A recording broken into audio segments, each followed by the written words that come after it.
కాన్పు జరిగిన 1-2 రోజులకి కొందరు స్త్రీలలో కాన్స్టిపేషన్ సమస్య ఉండొచ్చు. అంటే మలబద్ధకం. ఇంతకు ముందు అనుకున్నట్లుగా కాన్పు సమయంలో జరిగే పలు మార్పుల ప్రభావం ఆయా శరీర భాగాల మీద పడడం వల్ల మోషన్ పాస్ చేసేందుకు ఇబ్బంది కలుగుతుంది. మరి దీని గురించి ఎప్పుడు కంగారు పడాలి, ఎలా ఉపశమనం పొందాలి, ఈ వివరాలన్నీ ఇప్పుడు తెలుసుకుందాం.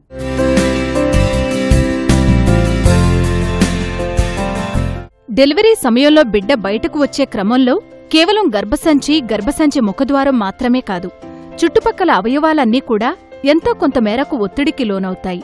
ముఖ్యంగా నార్మల్ డెలివరీలలో యోని కండరాలు, అలాగే మలద్వారం వద్ద ఉండే కండరాలు. ఈ కారణంగా డెలివరీ తర్వాత మొదటి మూత్ర విసర్జనలో ఎంత ఇబ్బంది ఉంటుందో అంతే ఇబ్బంది మల విసర్జన సమయంలో కూడా ఉంటుంది. ఎవరికైతే ఎపిసియాటమీ ప్రొసీజర్ ద్వారా వెజైనల్ ఓపెనింగ్ వద్ద కుట్లు పడతాయో వారికి ఇబ్బంది మరింతగా ఉండొచ్చు.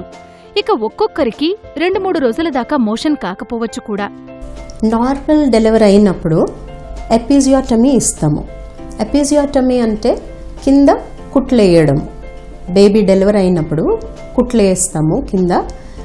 చాలా మట్టుకి మేము చూసాము, తల్లిలు మోషన్ పాస్ చేయడానికి భయపడుతుంటారు. ఎపిసియాటమీ ఉన్నప్పుడు బేకింగ్ లైట్స్ ఇస్తారు. ఆ జాగా చాలా శుభ్రంగా పెట్టుకోవడానికి ఎంకరేజ్ చేస్తాము. అండ్ మోషన్ పాస్ చేయడానికి సాఫ్ట్ డైట్ తీసుకుంటే, హై ఫైబర్ డైట్ తీసుకుంటే మోషన్ పాస్ చేయడంలో వాళ్ళకి ఈజీగా ఉంటుంది. డెలివరీ అయిన కొద్ది రోజులకి మల విసర్జన రొటీన్లోకి వచ్చే అవకాశం ఉన్నా కూడా మొదటి 1-2 వారాలు డెలివరీ తాలూకు నొప్పులన్నీ తగ్గేదాకా కొద్దిగా ఇబ్బందే. బేబీని డెలివరీ చేసేందుకు ఇన్స్ట్రుమెంటల్ డెలివరీలు అంటే ఫోర్సెప్స్, వాక్యూమ్ పద్ధతి ఉపయోగించినా కొద్దో గొప్పో రెక్టల్ ప్రెషర్ ఉండడం సహజమే. బిడ్డ బయటకొచ్చే క్రమంలో కేవలం గర్భసంచి మాత్రమే కాదు, కడుపులో కండరాలు, మలమూత్ర మార్గాలు ఇవన్నీ కూడా ఎంతో కొంత ప్రెషర్ని తట్టుకోవడం వల్ల బొవెల్ మూమెంట్ కొంత నెమ్మదిస్తుంది. లేబర్ మొదలు డెలివరీ అయ్యేదాకా 24 నుంచి 48 గంటల పాటు ఆహార నియమాలు కూడా ఏవీ రొటీన్గా ఉండవు. కాబట్టి మల విసర్జన గురించి పెద్దగా ఆందోళన చెందనవసరం లేదు. సి సెక్షన్ అయిన వారికి ఈ విషయంలో మరింత ఆందోళన ఉండొచ్చు. అందుకే డైట్ విషయంలో ఒక రొటీన్కి రావడం తప్పనిసరి. 24 అవర్స్ అయ్యాక, ఆపరేషన్ అయ్యాక లిక్విడ్ డైట్ ఎంకరేజ్ చేస్తాము. తల్లిని మూమెంట్స్, లేసి వాష్రూమ్కి వెళ్ళడము ఇవన్నీ ఎంకరేజ్ చేస్తాము. తల్లి ఎంత తొందరగా లిక్విడ్ డైట్ తీసుకుంటే బవల్ మూమెంట్స్ అన్నీ కూడా మంచిగా ఉంటుంది. బవల్ మూమెంట్స్ మంచిగా ఉండడం అంటే గ్యాస్ పాస్ చేయడం. గ్యాస్ పాస్ చేసిన తర్వాత మేము solid diet, something like biscuits, idli, పల్సగా కిచిడి అలాంటి సాఫ్ట్ డైట్ తీసుకుంటే మదర్ న్యూట్రిషన్ ఇంప్రూవ్ చేస్తాం. సో ఇంజెక్షన్స్, సలైన్లు స్టాప్ చేసేసి ఓరల్ డైట్కి షిఫ్ట్ చేసి 3rd డే అలాగా జరుగుతుంది. బొవెల్ మూమెంట్ సాఫీగా జరగాలంటే టెన్షన్ తగ్గించుకోవాలి. సి సెక్షన్ అయిన స్త్రీలలో పొట్ట మీద కుట్లు విడిపోతాయని, లేదంటే నార్మల్ అయిన వారిలో ఎపిసియాటమీ కుట్లు విడిపోతాయని, నొప్పి కలుగచేస్తాయని మోషన్ వెళ్లేందుకు కూడా వెనక ముందు అయ్యేవారిని చూస్తాం. ఇక అప్పటికే ప్రెగ్నెన్సీలో హెమరాయిడ్స్ కనుక డెవలప్ అయి ఉంటే అవి ఎక్కడ బ్లీడ్ అవుతాయో అనే టెన్షన్ కూడా కొందరిలో ఉంటుంది.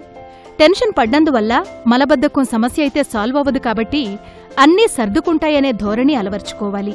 ఎప్పుడైతే క్రమంగా ఘన, ద్రవ ఆహార పదార్థాలను తీసుకోవడం మొదలు పెడతారో అప్పుడు బొవెల్ మూమెంట్ సహజంగానే సర్దుకుంటుంది. మలబద్ధకం చాలా మందికి మోషన్ సరిగ్గా కాదు డెలివరీ అయిన తర్వాత. ఇది ఎందుకంటే మంచి హెల్దీగా రోజు ఫ్రూట్స్ అది తినేవాళ్ళు బేబీతో బిజీ అయిపోయి డైట్ మీద ఎక్కువ ధ్యాస పెట్టరు, ఫ్రూట్స్ తగ్గించేస్తారు. ఇంట్లో కూడా పచ్చం పెట్టి ఫైబర్ లేని బీరకాయ అలాంటి కాయలే పెడతారు. సో దాంతో కూడా మనకి కాన్స్టిపేషన్ ఎక్కువసార్లు చూస్తాము. పైగా ఒక్కొక్కసారి నర్వ్స్ అన్నీ లూజ్ అయిపోయి కరెక్ట్గా కదలాల్సినట్టు కదలకుండా ఇంటెస్టైన్, దానివల్ల కూడా కాన్స్టిపేషన్ వస్తుంది. సో ఇది ఇంకొక మేజర్ ప్రాబ్లం. మరి ఈ సమస్యలన్నీ ఎలా అధిగమించడం అని చూస్తే డెలివరీ అయిన కొద్ది గంటలు లిక్విడ్ సాఫ్ట్ డైట్ తీసుకుంటూ 3వ రోజు నుంచి నెమ్మదిగా అరిగే ఆహారాలతో మొదలు పెట్టాలి. పీచు పదార్థం బాగా ఉండే పళ్ళు, కూరగాయలు తినడం తప్పనిసరి.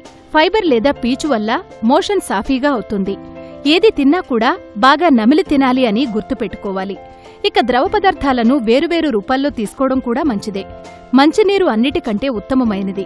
యాపిల్ జ్యూస్ కాన్స్టిపేషన్ విరుగుడుగా పనిచేస్తుందని పరిశోధనలు చెబుతున్నాయి.